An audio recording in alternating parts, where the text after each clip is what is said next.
Hello and welcome back to Lately Fashionable. I am Chelsea Souter and I am finally ready to reveal a secret project that I hinted at way back in July. Now, I'm sure the title and thumbnail of this video have already given it away, but I am working on a 1940s inspired Star Trek Next Generation Dr. Beverly Crusher vintage cosplay mashup.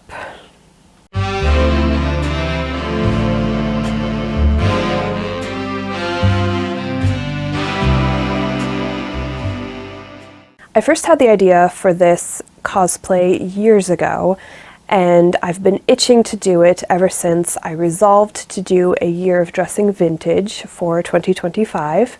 And it occurred to me that I could use the pieces from this suit I'm planning to make in my everyday vintage wardrobe. So I'm quite excited to really kill two birds with one stone, make a fun cosplay with a vintage twist, and also have pretty basic pieces that I can mix and match with other things in my vintage dressing everyday life. And I decided to make it as a secret project so that I could debut it in person, like I said, at a convention. And Hampton Comic Con is coming up on February 22nd.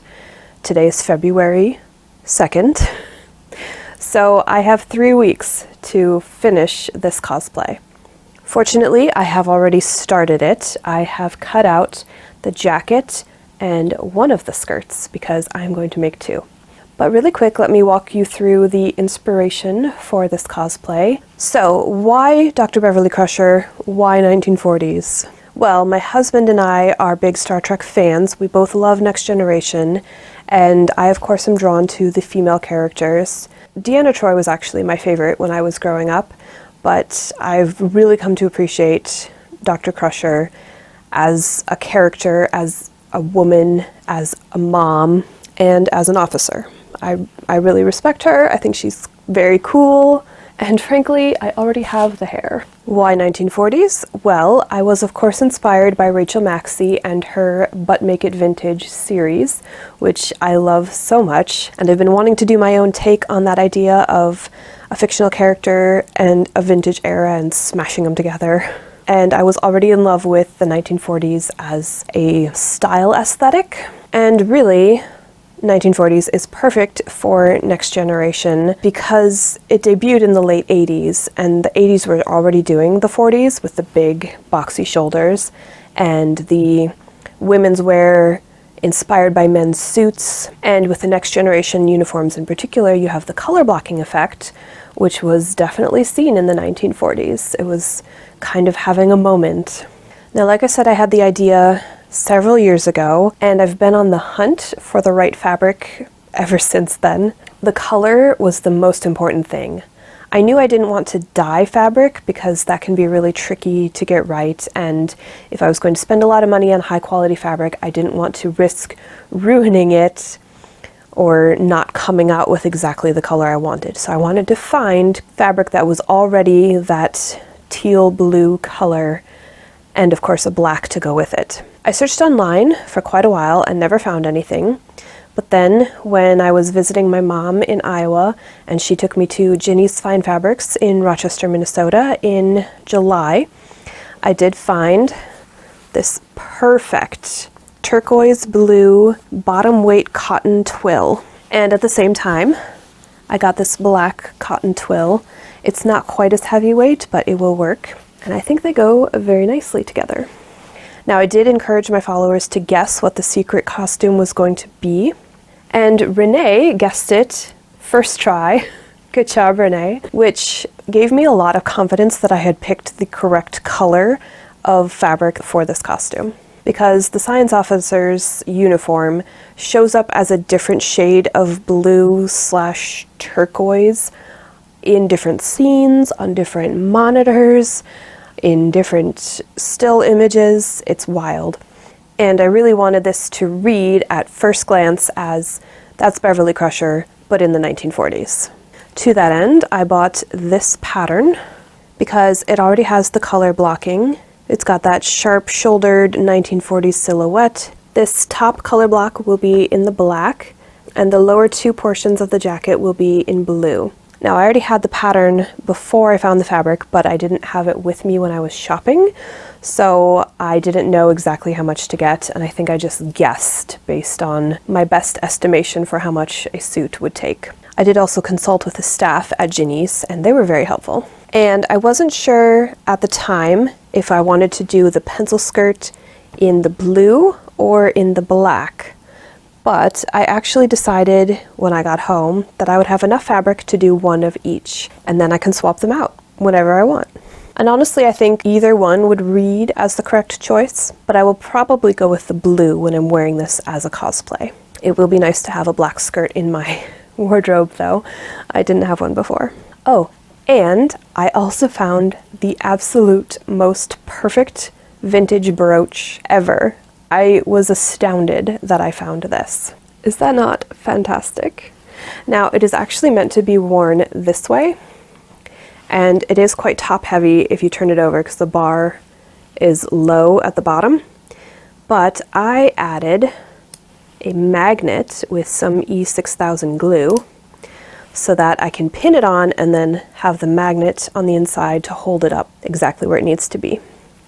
I'm so thrilled with this pin. I thought I was going to have to make something, and that was daunting because I don't really do jewelry, but it's just so perfect. It looks like a vintage comm badge, and I love it. And I'm really excited, so let's get started. You may notice that the cut edges of my black fabric were not lining up evenly, even though I watched the sales associate at Ginny's Fine Fabrics pull threads to cut exactly on the grain line. But somehow, after I washed the fabric, it ended up not square on the grain anymore. I tried multiple times to straighten it out, both with and without my husband's help, and I just couldn't get it to match up. I finally gave up on getting the cross grain to behave and focused on making sure the straight grain was parallel. It ended up being fine because I had enough fabric to get everything cut out, even with the wasted uneven edges. Okay, it's time to sew together the jacket and two skirts that will make up my Beverly Crusher 1940s cosplay, and I'm very excited. I have been organizing my thoughts and also organizing the pieces just to make sure that I have everything cut out that I need to be cut out, and I can start, and I don't have to worry about anything else. So we're going to start with the jacket. I have the front pieces here.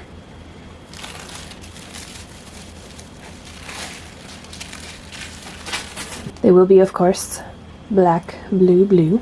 And the back pieces, same deal. Matching color blocking, so far so good. The sleeve, black. The front facing and collar, also black. And then I'm also going to put hidden pockets in the fronts, just in this seam because there's already a seam, so I might as well put a pocket in it. And an upper pocket that I think I will put on the left side, probably. That's where the pin is gonna go. The brooch.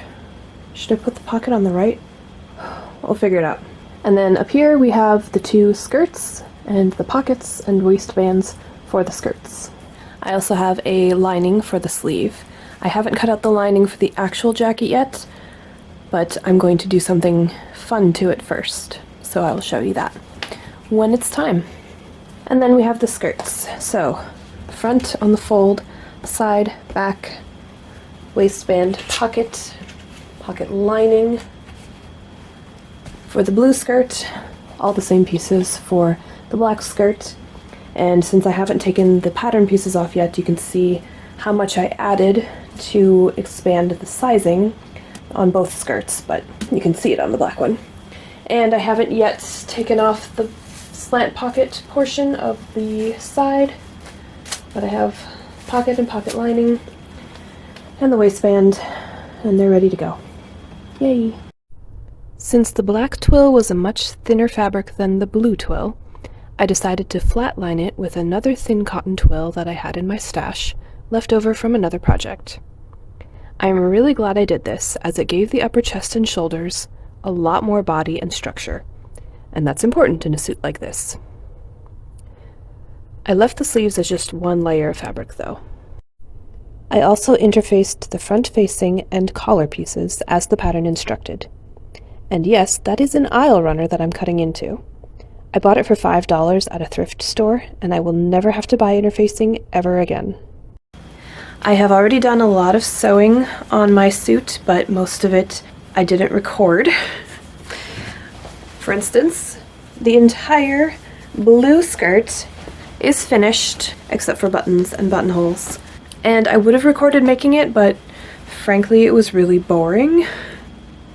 It's a very simple pencil skirt. I didn't need to show or explain anything I was doing really, and I wanted it done quickly. I did do flat felled seams, which I think look really nice and enabled me to finish it without any raw edges and also without lining the skirt, which I think was really common in the 1940s to not have lined garments. And I'll be wearing it over a slip anyway. And I used hem tape, hem binding for the hem. I think this is actually seam binding. I can never remember which one is seam binding and which one is hem binding, but I use them both interchangeably. And it has my favorite style of pocket plackets for the closure. That's on both sides. And I'm really happy with it. This fabric is really nice to work with. I love a good twill weave, although it does fray really easily. And that's part of the reason I decided to do the flat felled seams. That seemed like the best, easiest, cleanest way to deal with the seam finishing. I also started on the jacket, and I'm about to try it on. I basted all of the pieces together after I did the darts because mainly I wanted to see if the bust dart is going to be in a good position for me. I've had a lot of interesting experiences with bust darts, especially in actual vintage patterns. The vintage reproduction patterns tend to be a little bit better about bust dart placement. And I'm wearing my bulletiest bullet bra today, so let's go try on the jacket. Oh, I already love it. This is just fantastic. Oh.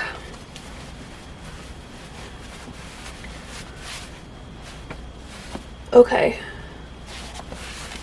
I think I can accept that bust dart placement.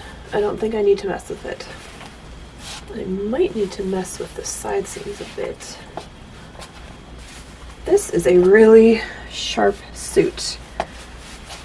I like it. Of course, the lapels will be open like that, and they'll be faced with black, obviously. I don't think it's supposed to gap like that at the bottom. Not sure there's anything I can do at this point to fix it, except mess with the darts, and I don't think I want to.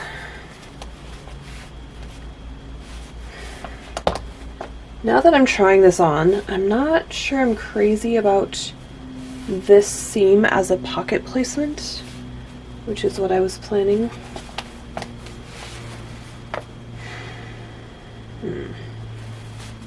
I do want a pocket here. Or maybe here? I'm having trouble deciding. Hold on. Okay, upon review, the pattern envelope does actually show a little bit of a gap at the bottom of the jacket, so I think it'll be okay. Also, this brooch is making me so happy. It's just so perfect. Ah! Okay.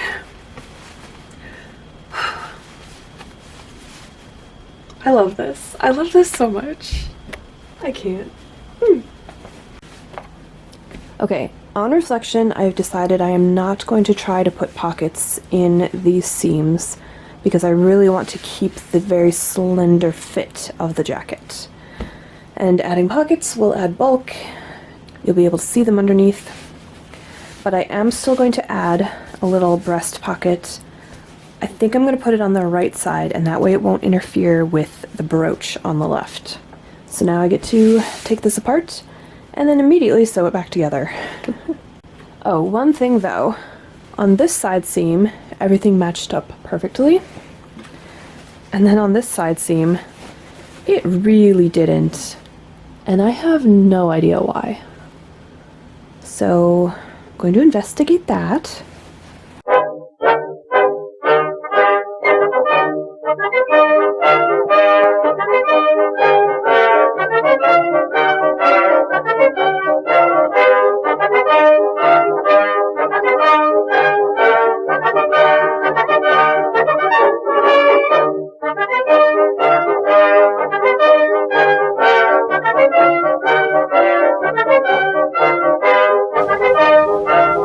Aha!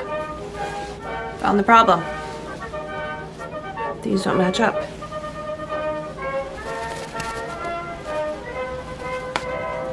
It's not the only problem.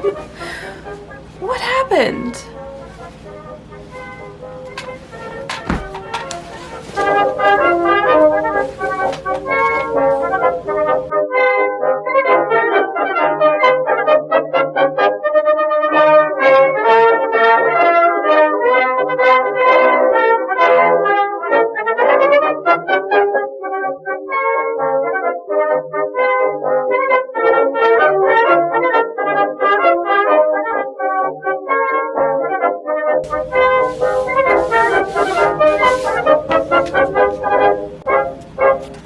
How? How did this happen?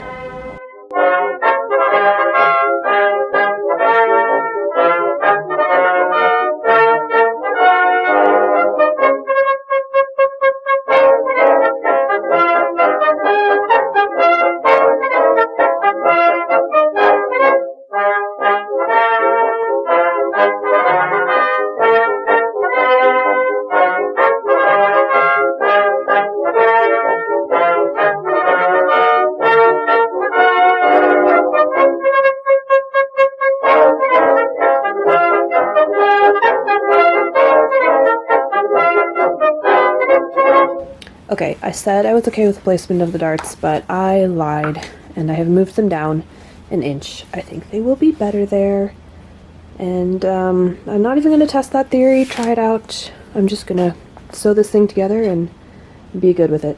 Here we go.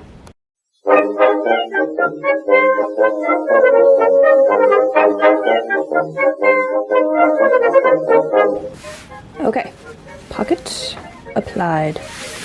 Now, the pattern calls for top stitching, you can see here, on both sides of the seam, so I'm going to go ahead and do that, and I will need to make sure I am folding up the seam allowance on top of the pocket, and then folding down the seam allowance, and not catching the pocket underneath. So here we go. After I press it, of course.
It is snowing out there. which means my kids have a snow day, and that makes it very difficult for me to get anything done. And I am starting to get a little bit anxious because it is Wednesday and I plan to wear this on Saturday. So I really need to finish it up. I have given up on doing the fun thing I was planning to do with the lining, which was draw, or rather trace, Starfleet emblems on the lining with fabric markers.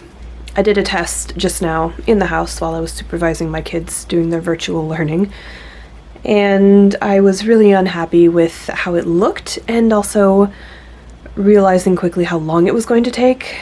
I don't have that kind of time to devote to something that will never be seen, quite frankly.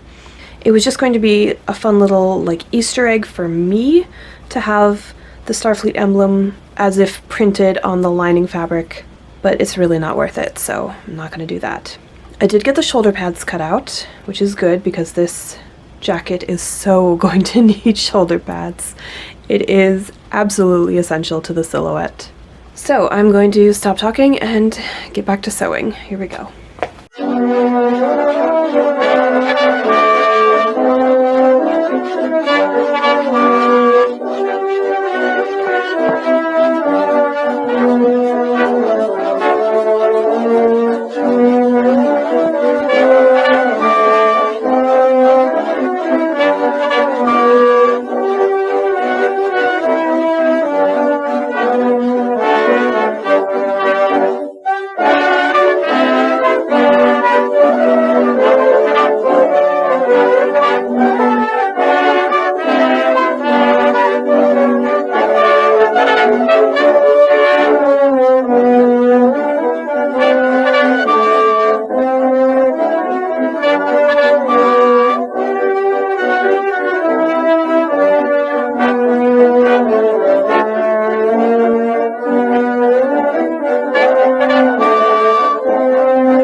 Okay, it is officially crunch time.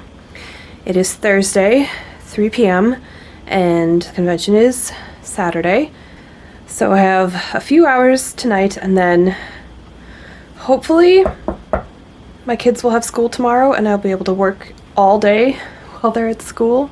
The last 2 days they've had virtual days, so I've really gotten very little done in the last 2 days. I really, really hope I can work in here all day tomorrow. But I'm going to try to get as much done as I can tonight. I have been working off screen. I made these epic shoulder pads. They're so big. I love it. I'm really excited. And I put the buttons and buttonholes on the blue skirt. I now need to cover these shoulder pads, and I'm going to use the bit of the lining fabric that I started doing the Starfleet logos on to cover the shoulder pads. So I will still get my little Easter egg, but I won't be sitting there and drawing them out for the full jacket lining, which would take too long, and I would care a lot more how they look, but it's okay, it's just gonna be the shoulder pad. So I'm just gonna do half. Then I need to sew the lining together, attach the facing to the lining, attach the entire lining to the jacket. The collar is already on the jacket. Then I just need to assemble the sleeves and the sleeve linings, put those together, put the sleeves in, and then hem the whole thing and do buttons and buttonholes, and then it's done. Okay, better get to work. Oh, just when I thought I was done sewing darts on this costume.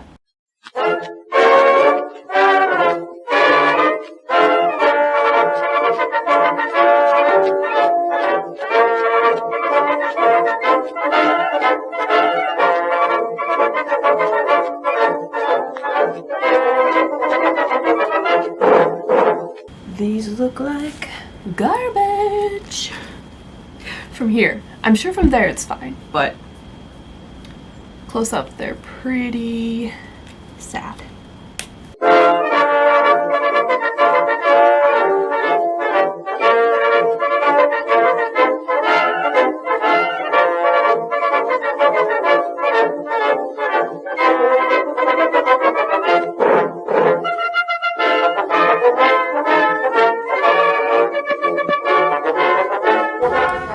Okay, I just got the call that the schools are going to be on a 2-hour delay tomorrow, which is fine. I'll still have a good chunk of hours to work. And maybe I'll get some editing done in the morning before my kids get up. We'll see. Have I mentioned I hate sewing darts?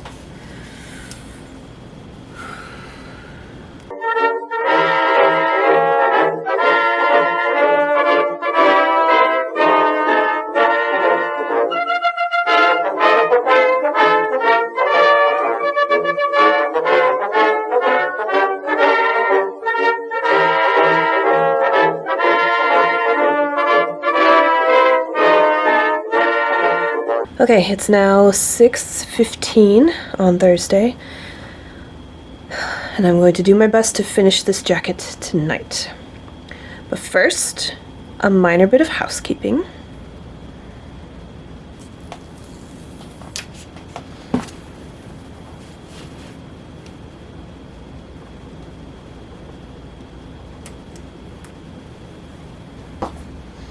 Proceed.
Okay.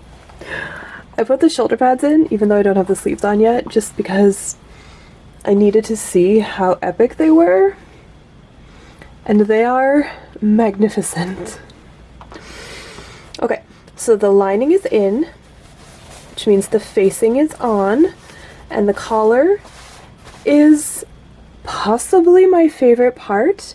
I may have to make this suit again, just for this collar. Look at it. It's doing things to me. Oh, I love it. Okay, I just had to try it on. You are going to get a reveal so soon. I have so little left to do. I'm really excited, and I can't wait to show you.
I have excellent news. The suit is done. It is fully finished. Buttons and buttonholes, hand sewn hem, lining also sewn by hand. It looks so good. I am obsessed with it. The jacket fits really nicely. The shoulder pads are fantastic. And I am so pleased with this pattern. I very well may use it again. Suits are fun. Why have I not made suits before? I love top stitching as a detail. I love structured garments. This suit is just, it speaks to me. I'm gonna have so much fun wearing this. Yeah, I'm so pleased. The fabric works so well for this suit. Like I said, I'm really happy with the pattern. I really like how the buttons look. It went together so nicely. I didn't have any problems constructing it. It was just perfect.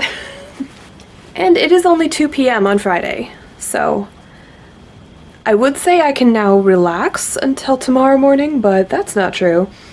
I also want to get my kids' costumes ready, which I've been putting on the back burner because I had to focus on mine so I would have something to wear. Anyway, I should really get to work, but you get to skip right ahead to the reveal. Ready? Ready? Ready? Boom!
So there you have it. That's my Dr. Crusher vintage cosplay.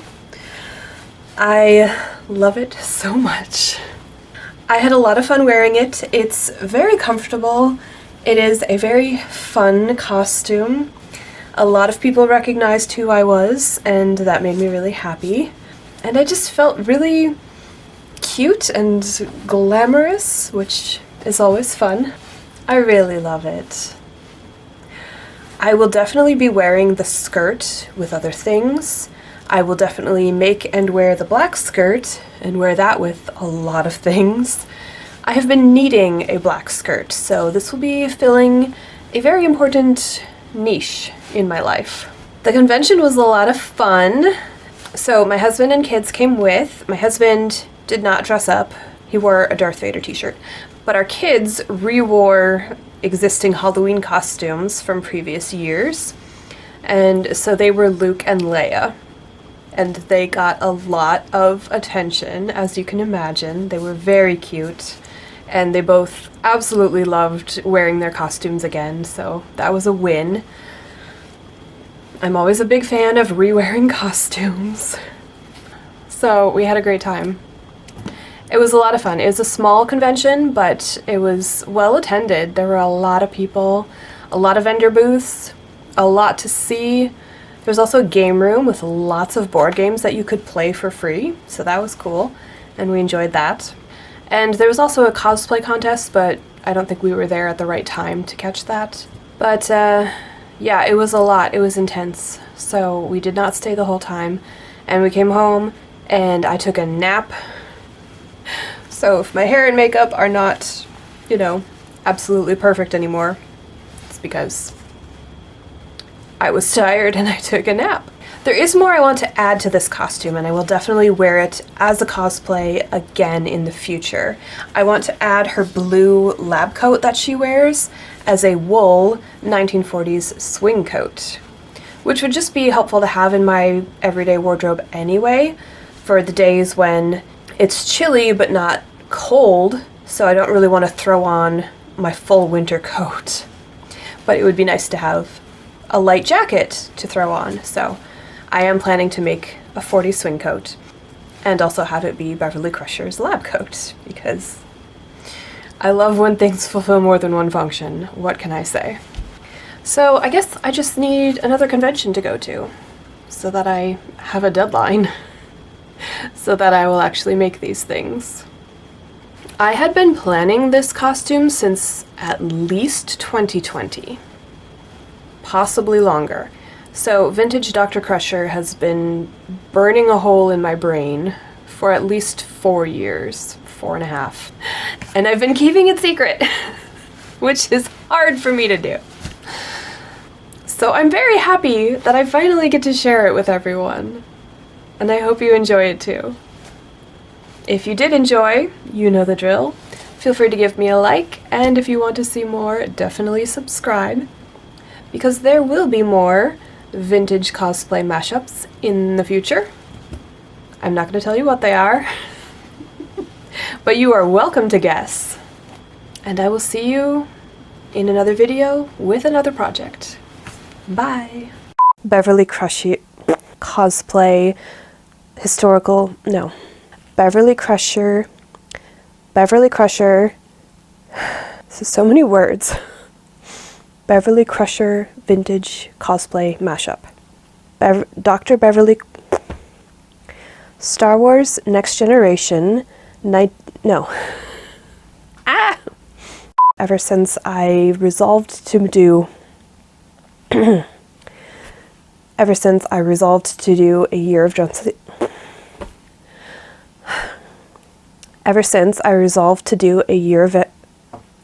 I can't talk today. For my pattern, focus on the dress.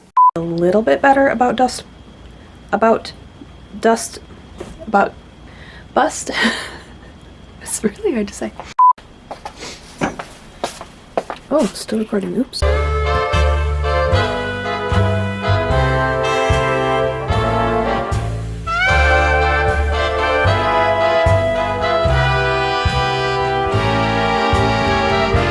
And I am also planning on making a tricorder purse.